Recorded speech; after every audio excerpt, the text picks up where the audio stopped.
الشيطان الرجيم بسم الله الرحمن الرحيم إنما جزاء الذين يحاربون الله ورسوله ويسعون في الأرض فسادا أن يقتلوا أو يصلبوا أو تقطع أيديهم وأرجلهم من خلاف أو ينفوا في الأرض ذلك لهم خزي في الدنيا ولهم في الآخرة عذاب عظيم إلا الذين تابوا من قبل أن تقدروا عليهم فاعلموا أن الله غفور رحيم۔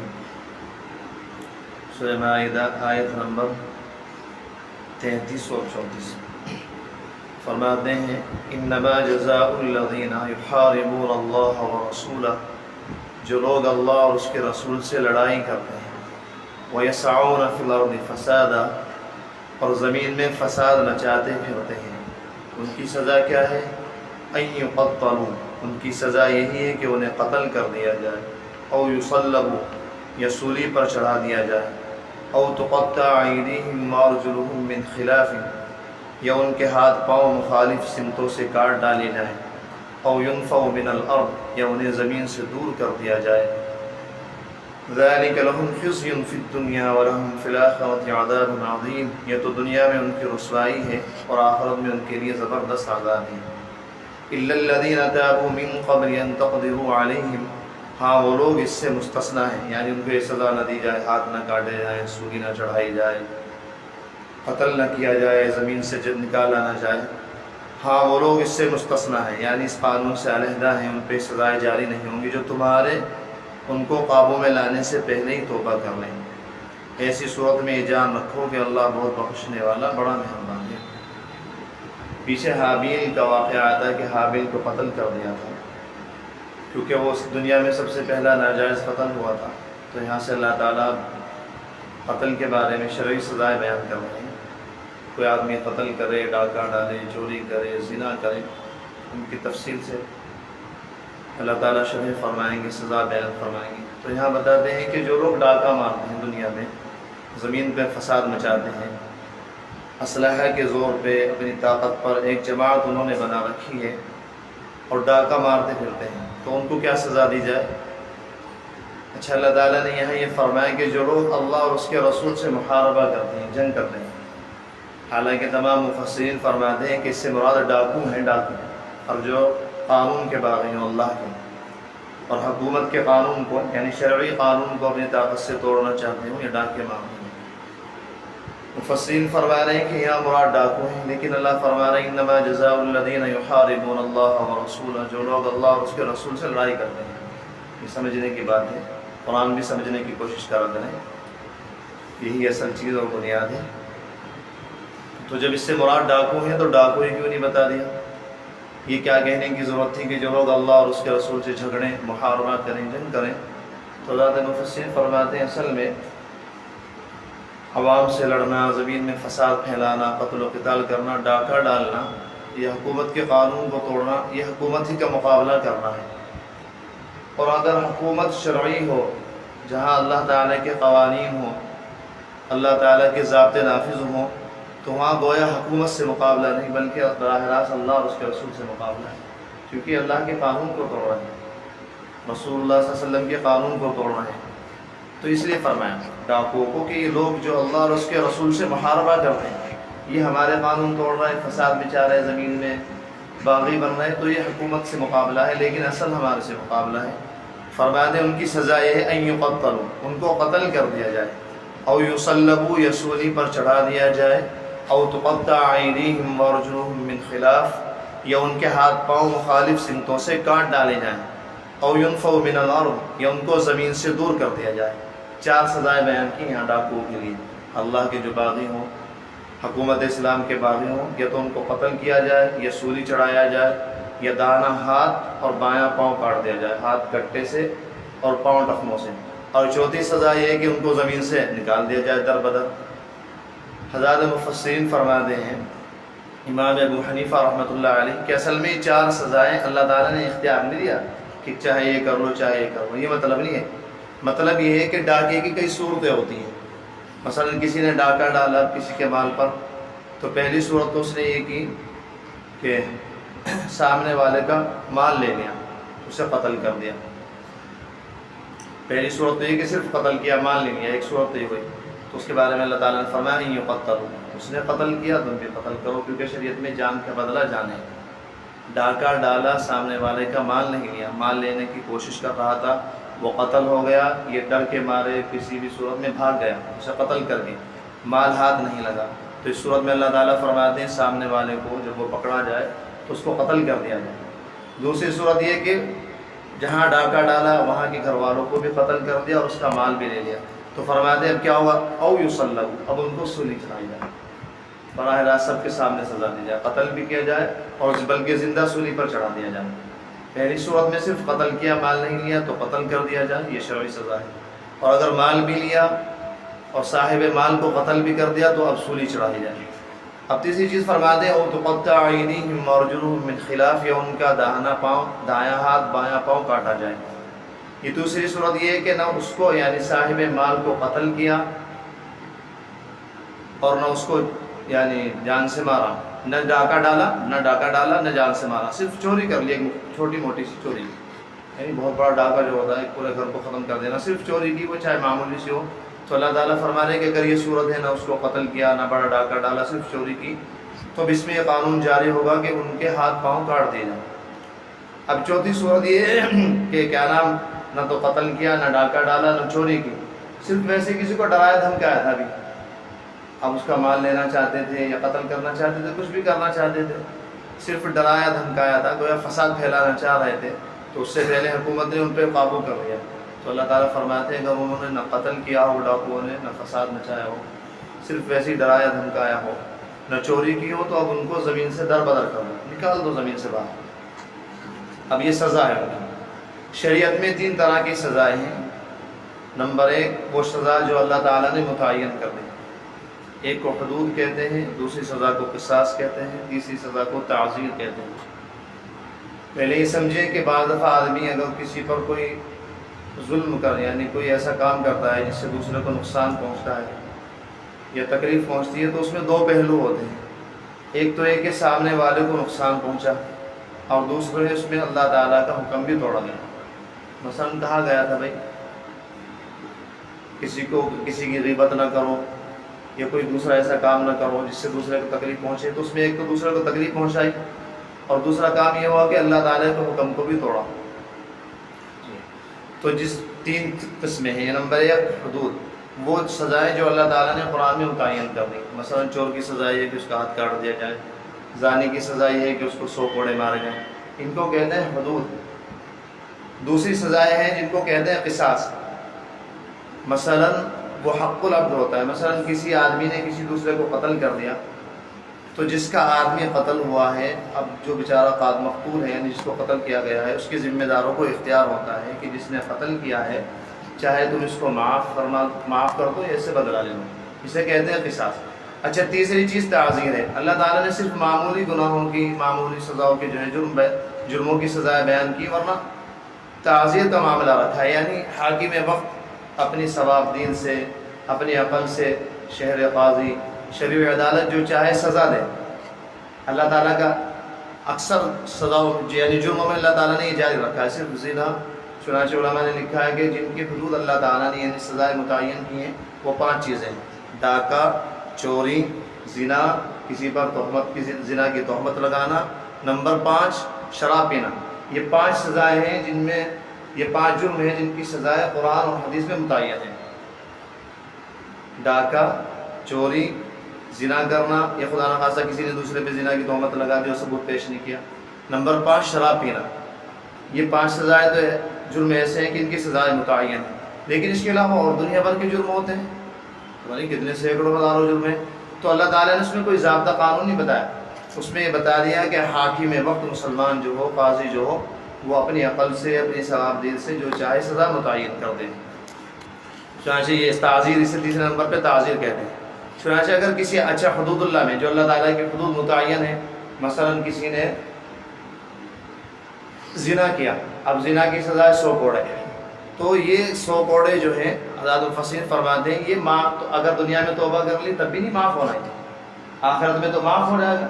اگر خدا نخواستہ کسی نے زنا کیا اور اس کا پتہ لگ گیا تو اگر وہ توبہ کرے، صدق دل سے توبہ کرے تو آخرت میں معاف ہو جائے گا، لیکن دنیا میں لازماً اس پر سزا جاری ہوگی۔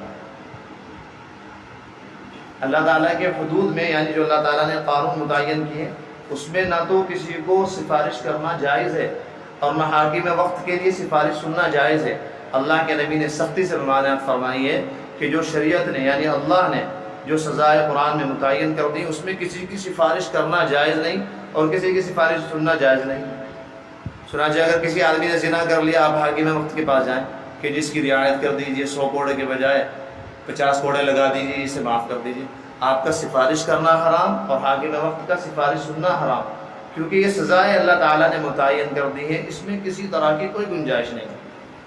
اب دوسری سزائیں جن کا تعلق حق العبد سے ہوتا ہے، مثلا کسی کو قتل کر دیا، کسی کے زخم لگا دیا، تو اس میں معاملہ یہ ہوتا ہے، سزائیں تو متعین ہوتی ہیں، جان کا بدلہ جان، یا آپ نے کسی کو ایسا زخم لگایا تو وہ بھی آپ کو اتنا ہی زخم لگا سکتا ہے۔ لیکن اس میں یہ رہتا ہے اگر کسی کو جانی نقصان پہنچایا تو اس میں یہ رہتا ہے کہ اگر وہ معاف کرنا چاہے، مثلا آپ نے مجھے نقصان پہنچا دیا، جسمانی کوئی بھی نقصان تکلیف پہنچا دی، اب مجھے شریعت کے یہ حق دیتی ہے کہ میں اتنی ہی تکلیف اور نقصان آپ کو پہنچاؤں، لیکن یہ بھی حق دیتی ہے کہ اگر تم معاف کرنا چاہو تو معاف کر دو۔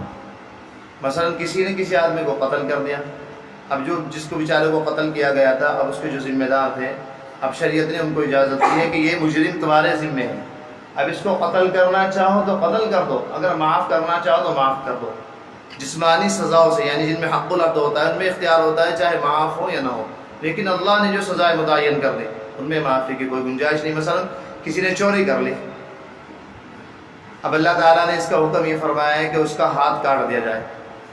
اب جس کی چوری کی ہے اگر وہ لاکھ بھی یہ کہے کہ میں معاف کرتا ہوں تو شرعی سزا اس سے معاف نہیں ہوگی، کیونکہ یہ حق اللہ ہے۔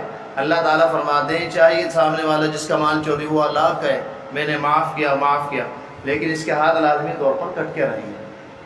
تو یہ چنانچہ اگر کسی نے کسی کو قتل کر دیا اور اس کو اس کے ذمہ داروں نے معاف کر دیا، تو اب ایسی صورت میں سوال یہ ہوتا ہے کہ اگر ایسے ہی چلتا رہے کہ قاتل کو سزا نہ ملے اور جن کا آدمی قتل ہوا ہے وہ لوگ اس قاتل کو معاف کر دیں، تو اس طرح تو دنیا میں فساد مچ جائے گا، قاتل کی تو ہمت پیدا ہوگی نا۔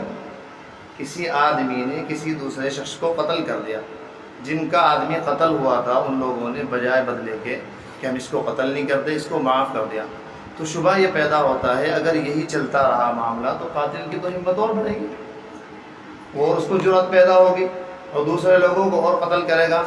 تو اب یہاں یہ سمجھنا ہے کہ اللہ تعالیٰ نے یہ تو فرمایا ہے کہ اگر قاتل مقتول کے لوگ معاف کرنا چاہے تو معاف ہو جائے گی، لیکن تعزیر میں نے بتایا تھا جس میں قاضی کے اختیار بہت ہوتے ہیں، تو اللہ تعالیٰ نے تعزیر میں گنجائش رکھی کہ تعزیر دے سکتے ہو تو۔ مثلا کسی کے بارے میں زنا کے اوپر کسی نے الزام لگایا کہ اس آدمی نے زنا کیا، اب 3 آدمی، زنا کا ثبوت جو ہے 4 آدمیوں سے ہوتا ہے، 4 آدمیوں نے دیکھا ہو اور نیک صالح ہوں، ثقہ ہوں، معتبر ہوں، اگر 4 آدمی کسی کے لیے قاضی کے سامنے گواہی دے دیں کہ فلاں فلاں شخص نے ہماری آنکھوں کے سامنے زنا کیا ہے اور چاروں شخص معتبر ہیں، تو اب شرعی عدالت میں یہ جرم ثابت ہو جائے گا۔ اگر وہ غیر شادی شدہ ہے اس کو 100 کوڑے لگائے جائیں گے، اگر شادی شدہ ہے تو اس کو رجم کر دیا جائے گا۔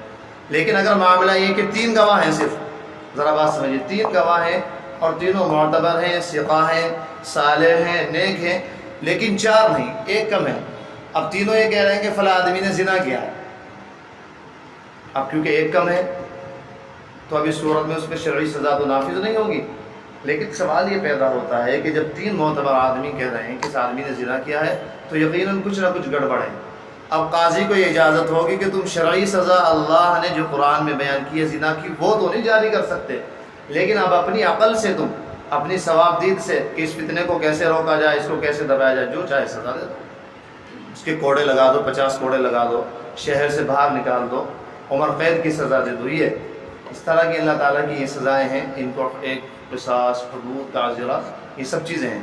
اچھا رہا اب یہ مسئلہ کہ شریعت کی سزائیں بہت سخت ہیں، یہ تو واقعی سخت ہیں، اور ان کے نفاذ کا عمل بھی بہت سخت ہے، بڑی سختی سے کہا گیا کہ ان کو نافذ کرو۔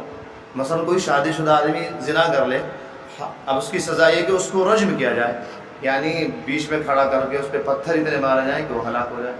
یہ تو بات طے ہے کہ شریعت کی سزائیں سخت ہیں، لیکن شریعت نے ان کو ثابت کرنے کے لیے معاملہ بھی اتنی سختی کا کیا ہے۔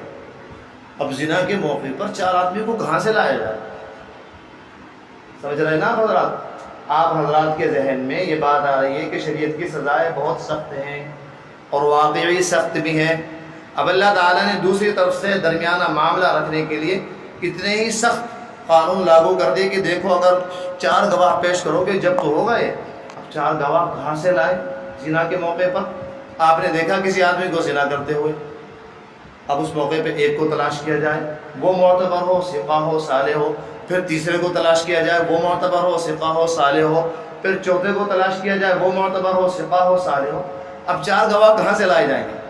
تو معلوم یہ ہوا کہ شریعت یہ چاہتی ہے کہ سزائیں اس طرح کی کم سے کم جاری ہوں، لیکن جب بھی جاری ہوں ایسی سخت جاری ہوں کہ سامنے والے کے لیے عبرت بن جائے.